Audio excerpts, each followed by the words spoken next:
Shadow of Mordor fans, welcome to the Shadow of Mordor Wikia, and this is kind of our lore special. We're going to be taking a look at a ton of the lore drops just in the opening sequence, and there's a ton, isn't there? It's a lot. So we're definitely not going to be able to get to everything, but we're going to do our best. And before we even open up into the opening sequence of the game, first guy we see here is Talion, the main protagonist of the game. Talion is a ranger, but he's a ranger of the Black Gate, and that's actually a lot different even than Faramir. Faramir's an Ithilien ranger, the guys that we see in Osgiliath, and he's not a ranger of the North that some people might, I know, have been making a lot of comparisons between him and Aragorn. Aragorn's a lot different. He's a Dunedain ranger from the North. And so what we see here is actually a ranger who's basically just stationed at the garrison at the Black Gate. So, Lord TJ, why don't we fire this thing up and get into it? Let's do it.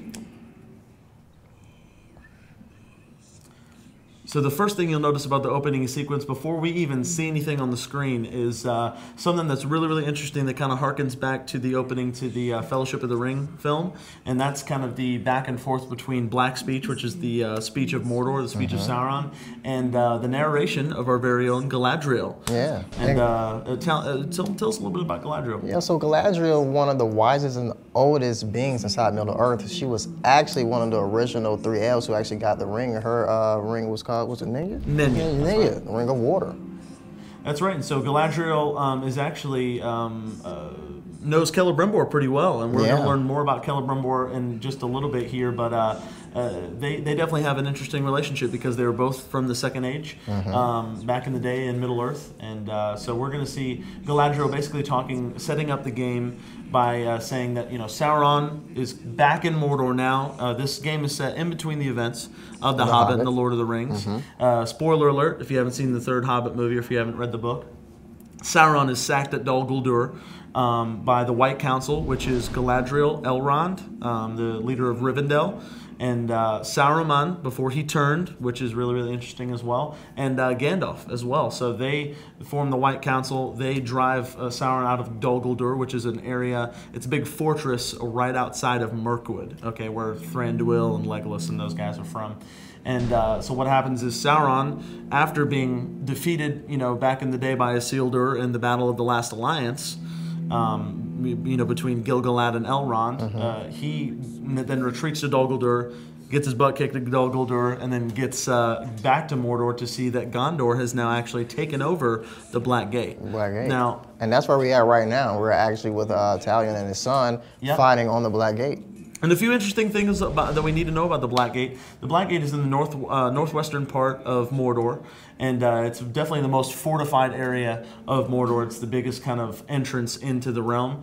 And the Black Gate in Sindarin, which is one of the Elvish languages, is called the Morannon. So if you hear that reference, that's the same thing as the Black Gate.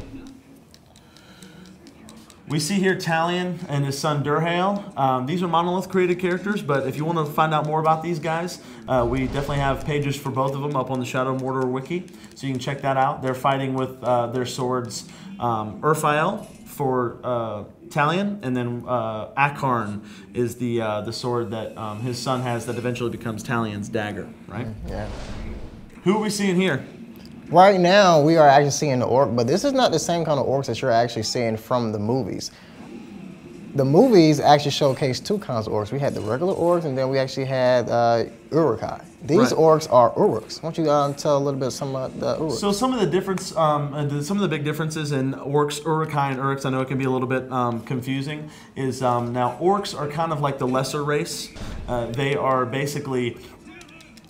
we learn in the 2 towers from Saruman, corrupted elves that turn to the dark side, if you will, to Sauron and his ways. And Uruks, meaning the, I guess, the bigger, more robust race, they're these guys that they can travel in daylight, unlike the orcs. And they live longer. They're just bigger, nastier creatures. Uruk-hai actually literally means orc human. So it's kind of a breed between orcs and goblin men. It's kind of an abomination that was born in the pits of Orthanc in the 2 towers.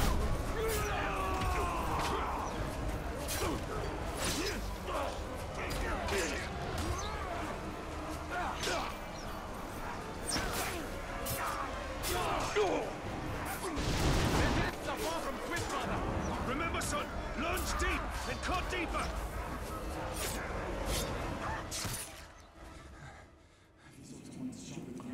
So as you can see, you know, as Sauron has returned with his full forces to take back over, you know, Mordor, these Rangers are definitely no match for Sauron and his full force.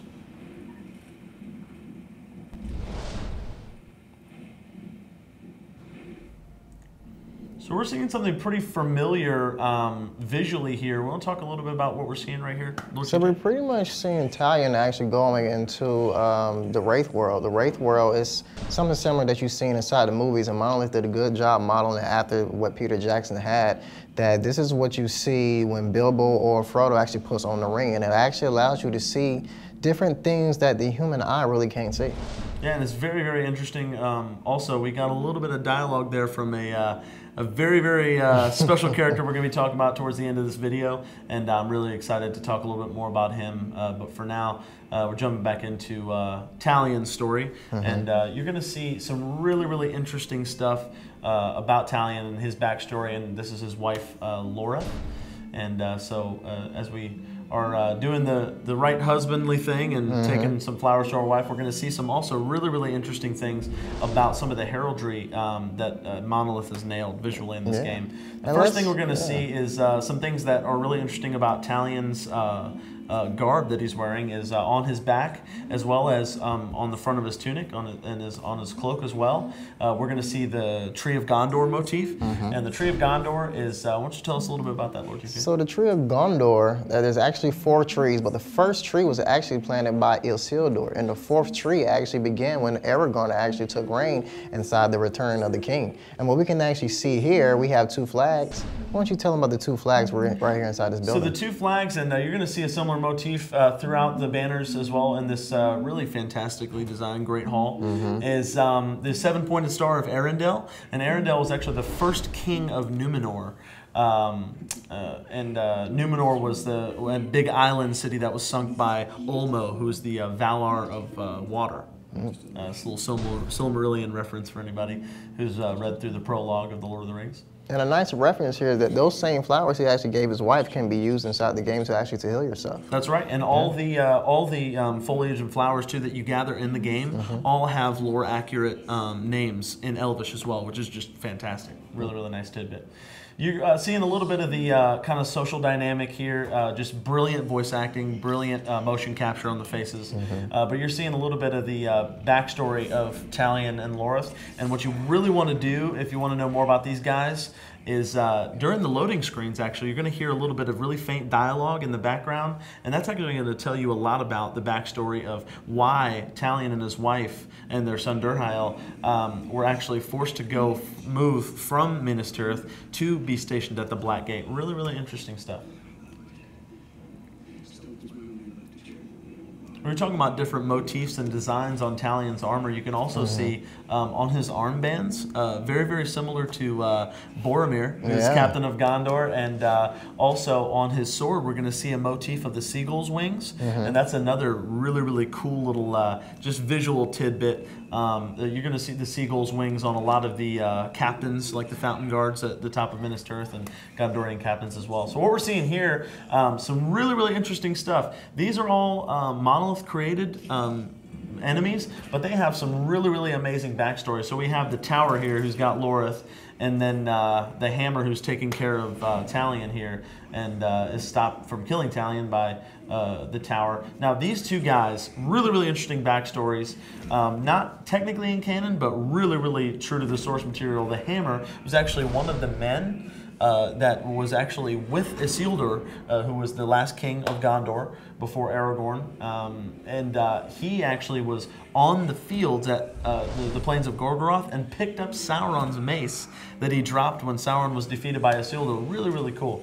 Now, the Tower and this guy right here that we're seeing here, who's getting ready to use some black speech, another really, really cool lore tidbit, are Black Numenorians. Now, Black Numenorians were basically defectors from the land of Numenor, like I said, after it was sunk by Ulmo, the island city, and these guys were basically men who turned to the dark side, the dark side of Sauron and his forces, and reminds me a lot of another Lord of the Rings video game character created by Snowblind, is Agendaur.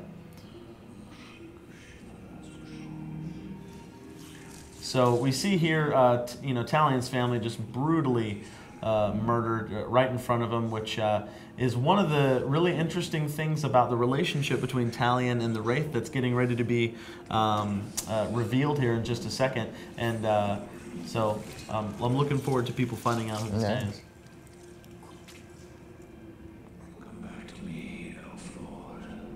So we see there a little reference to the character that's getting ready to be revealed. And probably the biggest lore drop, so spoiler alert if you haven't played through at least this much of the game, the character that we are seeing here, the guy that we were just talking to in the Wraith world, is in fact the first king of Eregion, the forger of the Rings of Power. It's Celebrimbor. Celebrimbor. Yeah. And one of the things we get to see later on inside the game is that Celebrimbor suffered the exact same fate that Talion actually suffered, with his family being murdered by the forces of Sauron. Right. Celebrimbor's family was murdered by the forces of Sauron, and it actually makes it a very great companionship. You are banished from death, cast adrift between the worlds of light and dark. Curse binds us together within the walls of Ardar. If what you say is true, then how do we break this curse? We find the one who cast it on us, the Black Hand of Sauron.